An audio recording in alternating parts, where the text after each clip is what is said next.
Cloudcast Media presents from the massive studios in Raleigh, North Carolina. This is the Cloudcast with Aaron Delp and Brian Gracely, bringing you the best of cloud computing from around the world.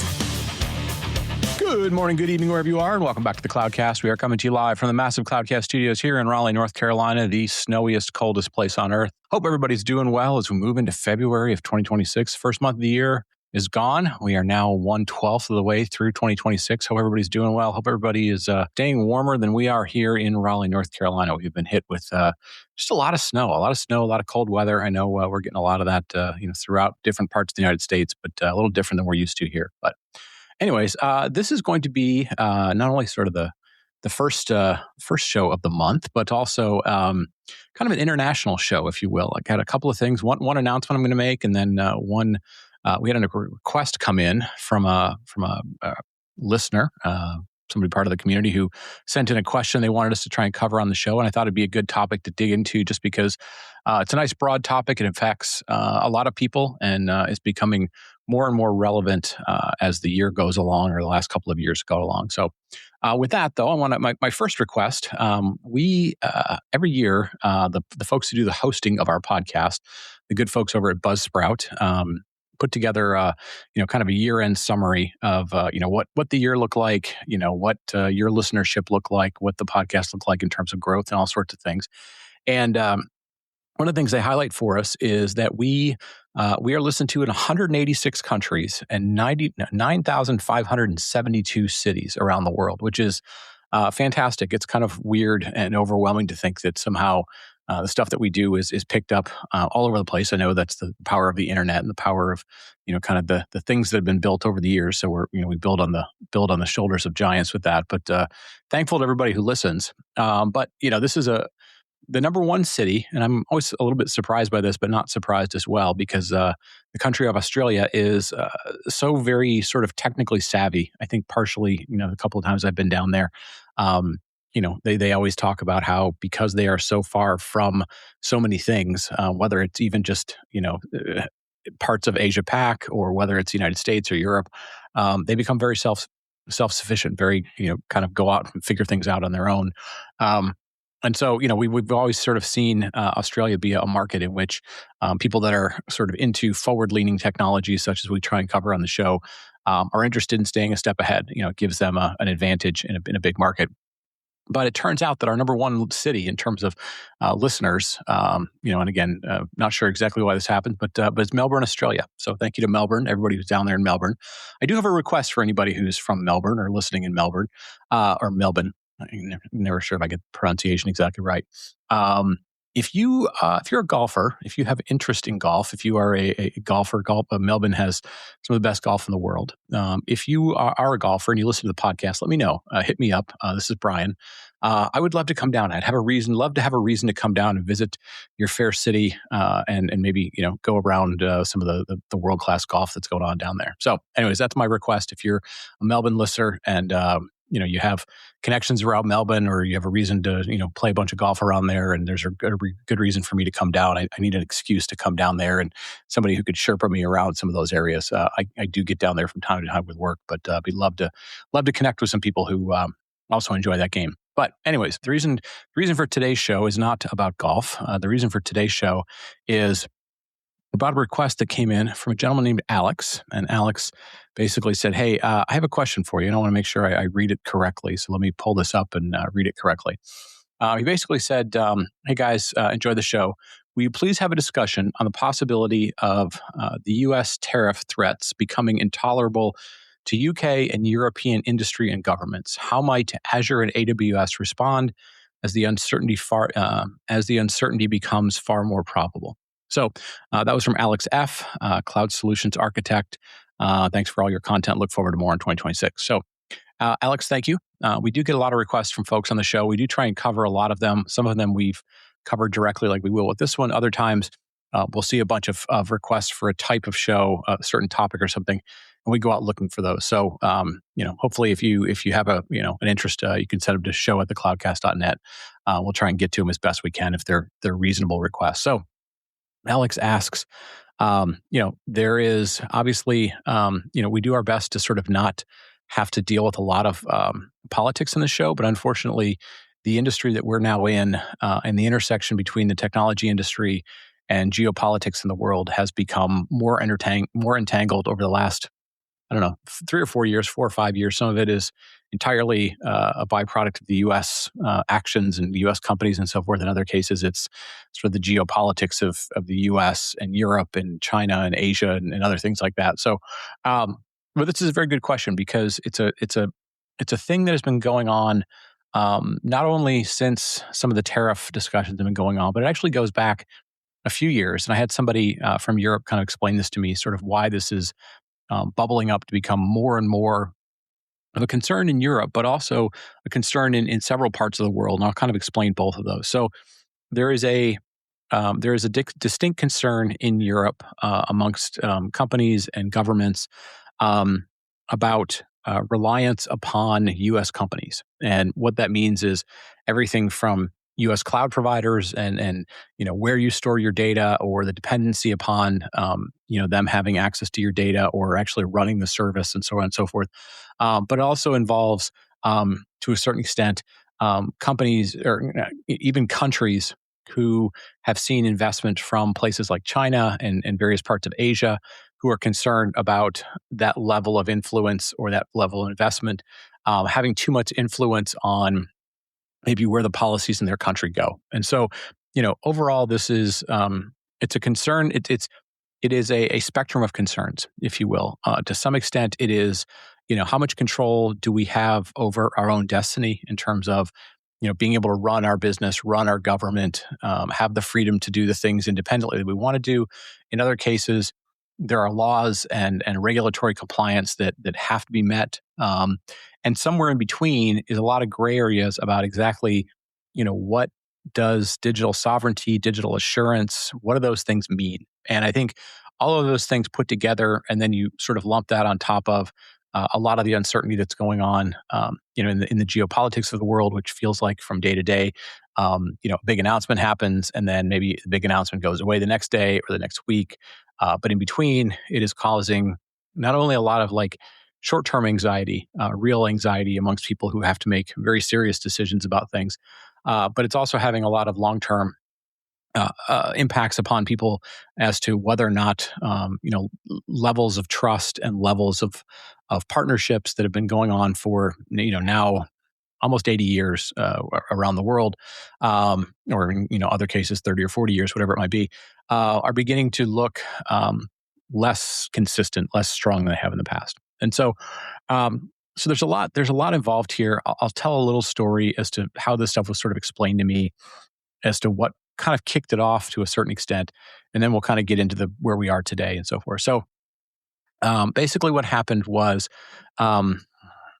if we go back a few years, we go back to 2022, when you had the Russian army invaded Ukraine. And again, I'm not going to go into all the history of it, but basically, you had the Russian army invaded Ukraine.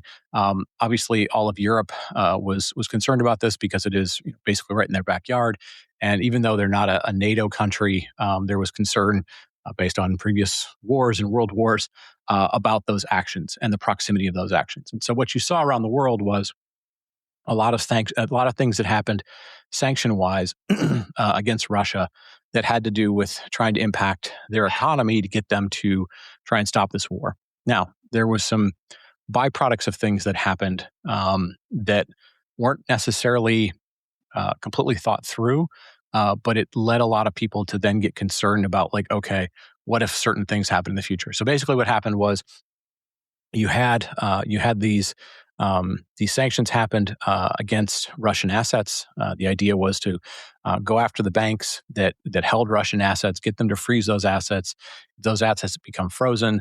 The Russian army or the country of Russia has less resources to draw on, less resources to fund their army, to fund this war, or to fund this fight they were having with Ukraine, no matter how we want to frame it. But what happened out of that was, that had certain results that came out of that.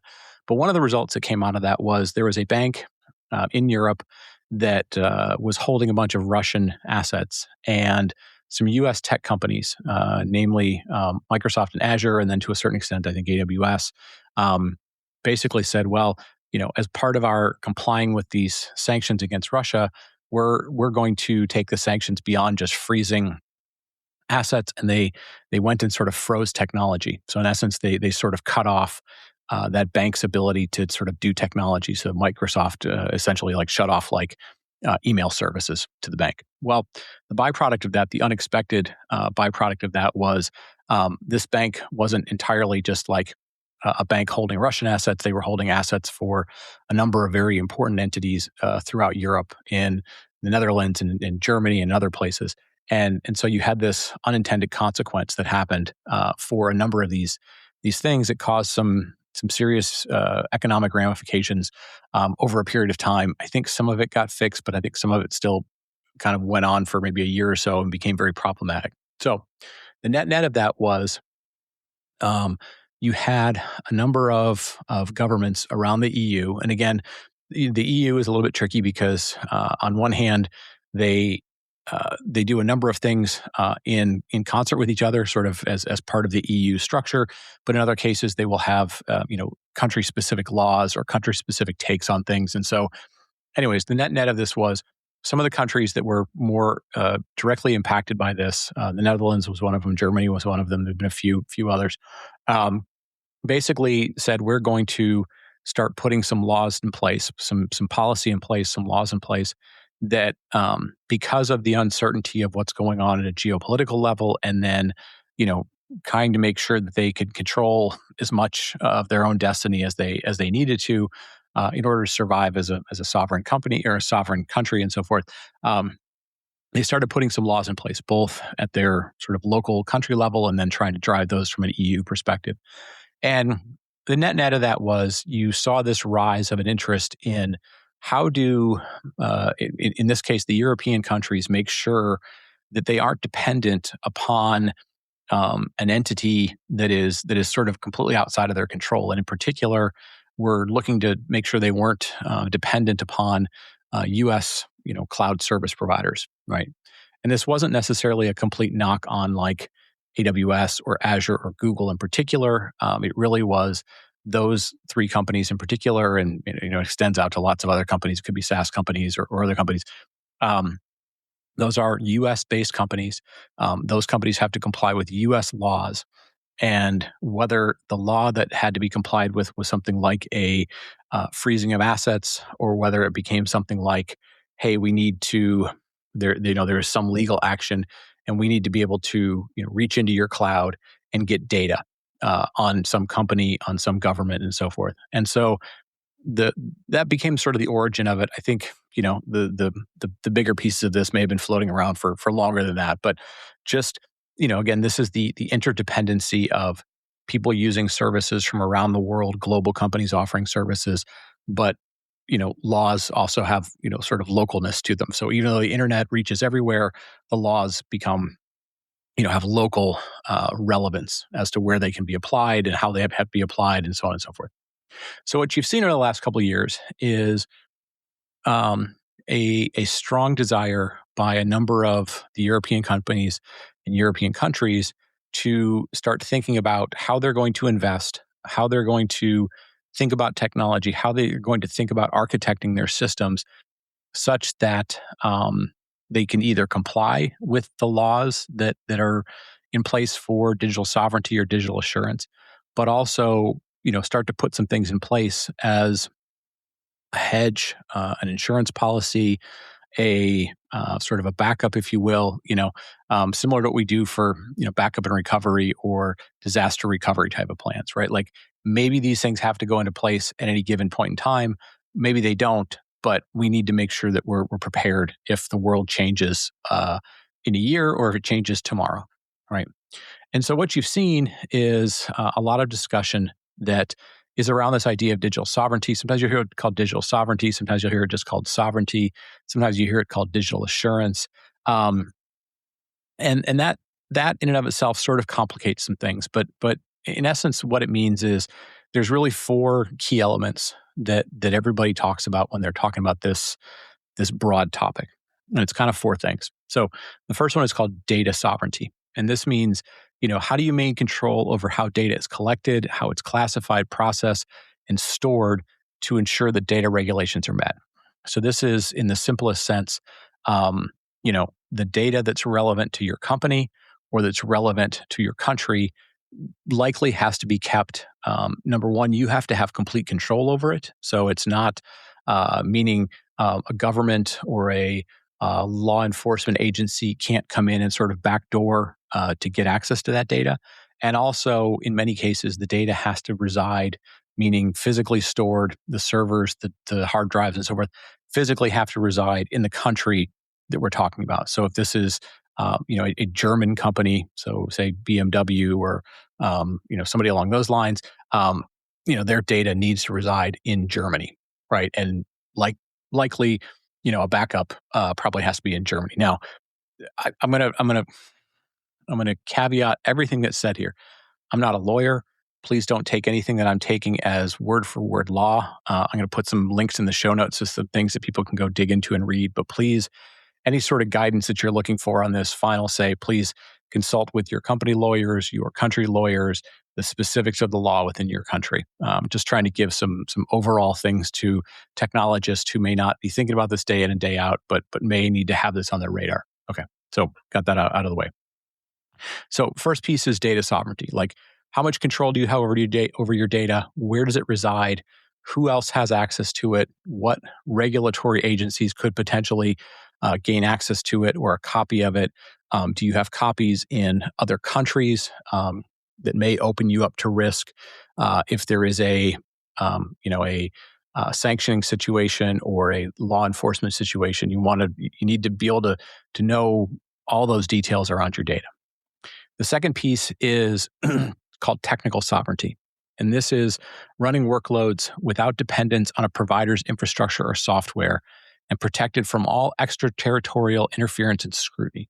So what this means is, can you run a workload in a place that's not dependent upon either a service provider's, a provider's infrastructure, so a service provider, a cloud provider, or their software. So meaning, and this is the one that has the most, kind of breadth and gray areas. But basically, this means, like, are you dependent on any given vendor, right? Are you dependent on a cloud provider like an AWS, an Azure, or Google? Are you dependent upon a software provider like a VMware or a Red Hat or an Oracle or somebody like that? All those sorts of things, right? Like, if you are working with one of those companies and one of these laws comes into play, and for some reason, let's say you had a perpetual license with, say, Broadcom and VMware, and because those companies are primarily, US-based companies, if a sanction kicked into place or a tariff kicked into place or a law kicked into place, what would you do if you lost that license to that software? Right. That's in essence what it's sort of saying is, how dependent are you upon that technology? And again, this is not exclusive to U.S. companies. This could be Chinese companies. This could be, companies anywhere that's outside of whatever your legal domain is, right? But this sort of falls into technical sovereignty. The third piece is operational sovereignty. So this is, and again, I'm reading sort of definitions from these. So, the words are also in the show notes as well if you're looking to go back and read these. But this is visibility and control over provider operations, from provisioning and performance management to monitoring of physical and digital access to the infrastructure. So this is, how much control do you have over how a workload is running? So what this might mean is, again, if a workload is running in a cloud provider's environment, how much control do you have over that? So this would probably kind of get into a cloud provider versus a hosting provider, right? Where, where does the line stop between what do you do? What are you responsible for from an operations perspective versus the person you're working with? Or are you operationally running this yourself? You may also get into situations where sometimes you'll hear the term air-gapped. This means, are you operationally connected to the public internet, or are you not connected to the public internet? Meaning, are there any ways for an outside entity to get access to your application, to your services, to your data? How much control do you have to have over this? And then the fourth thing in the list is what's called assurance sovereignty. And this is the ability to independently verify and assure the integrity, security, and reliability of digital systems and processes, including resilience of critical services. So, this ultimately boils down to where do you get the software from? How can you validate where the software came from? Could you reproduce the software, for example? If, even if somebody said, hey, we digitally sign it and we're providing it to you, can you still validate it? Right. So again, some of this gets into things like software supply chain and others, but also, assuring the integrity, security, and reliability of digital systems and processes. This is looking at, if you're working with a cloud provider and they fail, but the failure is, caused because of, a compliant, a sanction or something along those lines. Like how much, ultimately, this boils down to how much control do you have? Do you know where the services come from? Are the people working on the services from the right country? Meaning, like, if you have to comply with a EU, regulation, are all the people working on that service, uh, not only EU citizens, but are they sitting in EU physical locations? Who validates who these people are? Are you able to validate who these people are? So you get into a lot of different aspects of, again, being able to validate things, complying with the laws, knowing about location, knowing about where they're running, how they're running. And again, I talk about this in sort of a gray area because, you're going to have certain laws and certain requirements, and then you're going to have things that people will then take above and beyond that because they have different levels of risk that they're trying to mitigate or different, concerns that they have over what's going on. And again, in the bigger picture of things, this is a challenging thing because if we think about, just kind of the breadth of, let's just take sort of like the U.S. companies, for example. The U.S. centric companies, whether they are cloud providers or software providers or even hardware providers, every one of those companies, for the most part, the larger ones, have a global footprint, right? They have operations in every major country in every major region. They, in many cases, have software developers in those regions. But at the end of the day, their legal entity, for the most part, tends to be an American company, right? Now, some of them have, European legal entities. They'll have Asian legal entities, African legal entities, and so on and so forth. And those are all the things that, again, you need to dig into well beyond what we're talking about on this show. But that's sort of the gist of this concern. So if I get back to Alex's kind of original question, which was, can you have a discussion about the possibilities of these things? How might, in his case, he says, how might Azure and AWS respond as the uncertainty becomes more probable? So at the most basic level, if I get to his question, AWS, Azure, Google, most of the largest technology providers, and I know, in my day job, I work for Red Hat. I know we've got statements out there. We've got, capabilities in place. What we're seeing more and more is those companies are putting capabilities in place. I put some links in the show notes. But again, there's probably much more research you need to do specific to your country, specific to your concerns. They are putting things in place to have sort of local versions of stuff. And so in many cases with the cloud providers, they already had points of presence or a region within most of the major countries within, say, Europe, right? And I know we're talking a lot about Europe. We'll talk about some of the other regions as well. But so some of those things are in place. But that's just a starting point. The second piece would then become, okay, do they, are the people that run those environments, are they all of the right citizenship, right, to be in that region? Where are they physically located? The next thing is the legal entity that runs that thing, whether it's the legal entity that provides the service or the legal entity that collects the money, or the legal entity that would deal with any sort of legal actions against that cloud provider. Where do they reside? Where are they? Where are they established? Are they established in the UK, but they're providing services throughout Europe? Are they established in the United States, but they've got sort of remote entities in places? Or are they actually, completely separate, sort of isolated entities within aspects of Europe? And the reality is, I think all the cloud providers are slightly different. So please don't take these as sort of blanket they're all exactly the same. I know a lot of times we talk about the cloud providers as if, well, they do all the same sort of stuff, so they must all kind of be the same. Don't make that assumption whatsoever. But I think what we are seeing is we are we are seeing from both cloud providers as well as software providers a big push to go, what are all the things that we have to comply with? Because, whether we're talking about digital sovereignty or the nuanced difference between that and what's sometimes called digital assurance, are we talking about the EU AI Act? Are we talking about some variation of GDPR? There's a lot of different rules and regulations. There's a lot of different sort of gray areas that we're talking about, and the main providers are, again, both software and cloud vendors are doing their best to continue to offer their services into this environment that is a little bit gray. We are also seeing a number of companies or a number of countries begin to say, "Hey, we need to take maybe a few more steps," and we're beginning to see some of the countries make some very, very major investments, looking at trying to build country-specific capabilities, whether those are open source versions of stuff. I mean, we've seen everything from like an EU variant of Linux to EU variants coming out of different countries of kind of open LLMs for AI. So we started to see some things start to happen for things that are very, very large investments. The flip side of this is it is challenging in some areas for things that companies depend on every day.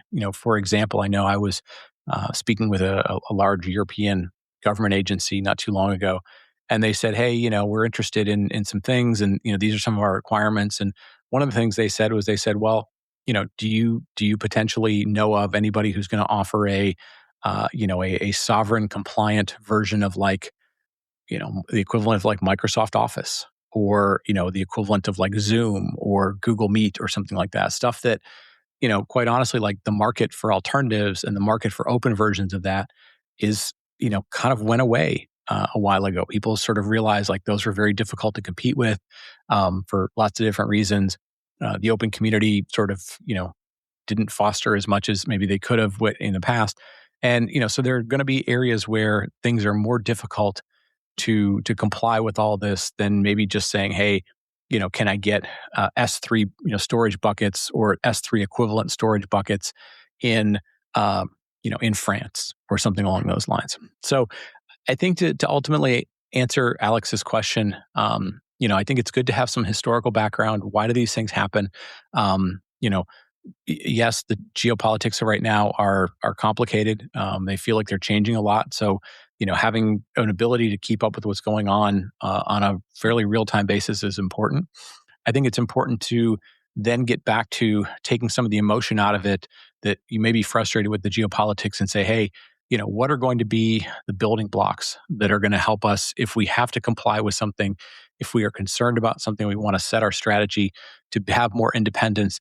What are the main areas?" And again, this is why I went through the 4 areas of digital sovereignty, technical sovereignty, operational sovereignty, and assurance sovereignty. These are sort of generally agreed to be the 4 big areas that you really want to go look at and invest in, and then ultimately figure out what are those areas are the most important for your business. What are the ones that given different scenarios, whether it is a s- a something like shutting down the banking system to having access to American companies, to tariffs, which impact pricing, but maybe don't necessarily shut down markets, to something else that might be like, hey, are we dependent on a certain a certain country for certain things? What if that country has a different standing with us? Maybe maybe there's a war between 2 countries, or those countries are partners on different sides of some sort of conflict or something, right? You sort of have to think through some of those things. I know a lot of companies do this anyways, but just given sort of the increase of things that have happened geopolitically over the last 3, 4, 5 years, this has obviously gotten much, much higher visibility, and it's become much more of a reality for a lot of companies, a lot of countries, and so forth. So I'm going to wrap it up there. I hope I gave Alex and the rest of the audience some things that are valuable to dig into.